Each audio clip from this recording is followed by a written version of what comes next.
Media playback is unsupported on your device. Media caption Jerusalem. The View from One Street. Arab officials say U.S. President Donald Trump's recognition of Jerusalem as Israel's capital risks plunging the Middle East into violence and chaos.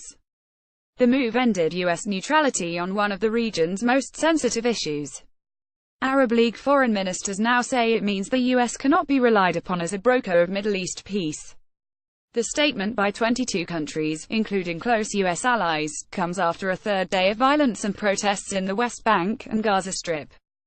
Israel has always regarded Jerusalem as its capital, while the Palestinians claim East Jerusalem, occupied by Israel in the 1967 war, as the capital of a future Palestinian state.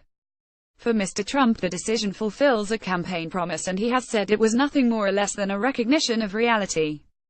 But he has faced fierce criticism for the decision. The Arab League resolution was agreed at 0300-0100 GMT after hours of talks in Cairo. It was backed by a number of U.S. allies, including the United Arab Emirates, Saudi Arabia and Jordan, who had already voiced their concern. The resolution said the U.S. had withdrawn itself as a sponsor and broker of any possible Israeli-Palestinian peace process. Through its decision, Mr. Trump's move deepens tension, ignites anger and threatens to plunge region into more violence and chaos. A request would be made for the UN Security Council to condemn the move. At an emergency meeting of the UN Security Council on Friday, the U.S. found itself isolated, with the other 14 members all condemning Mr. Trump's declaration. But U.S. Ambassador Nikki Haley accused the UN of bias, saying it has outrageously been one of the world's foremost centers of hostility towards Israel, and that the U.S. was still committed to finding peace. Media playback is unsupported on your device. Media caption analysis breaking down what Mr. Trump said and what it means for peace. On Saturday, Israel's Prime Minister Benjamin Netanyahu said he had heard voices of condemnation over President Trump's historic announcement, but had not heard any condemnation for the rocket firing against Israel that has come and the awful incitement against us. He will be in Paris on Sunday for talks with President Emmanuel Macron, ahead of meetings with EU foreign ministers on Monday. 3 rockets were fired towards Israel from Gaza on Friday, leading Israel to carry out airstrikes in response. It said it hit military sites belonging to the Islamist group Hamas, killing 2 of its members. Israeli Defense Minister Avigdor Lieberman said on Sunday, "Our hope is that everything is calming down and that we are returning to a path of normal life."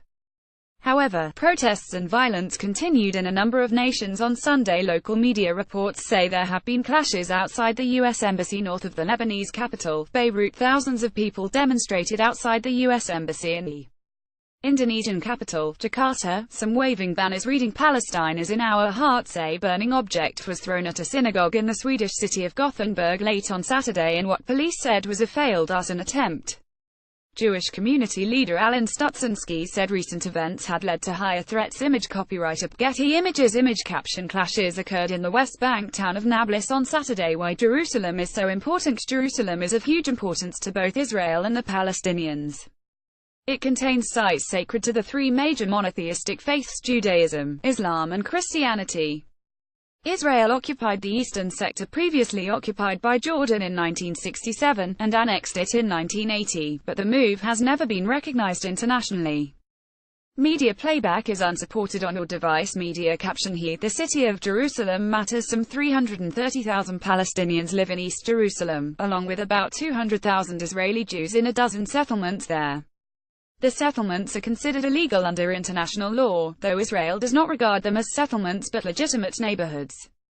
According to the 1993 Israel-Palestinian peace accords, the final status of Jerusalem is meant to be discussed in the latter stages of peace talks. The last round of talks between Israel and the Palestinians broke down in 2014, and while the U.S. is formulating fresh proposals, Palestinian officials have said Mr. Trump's announcement has disqualified the U.S. from brokering future negotiations.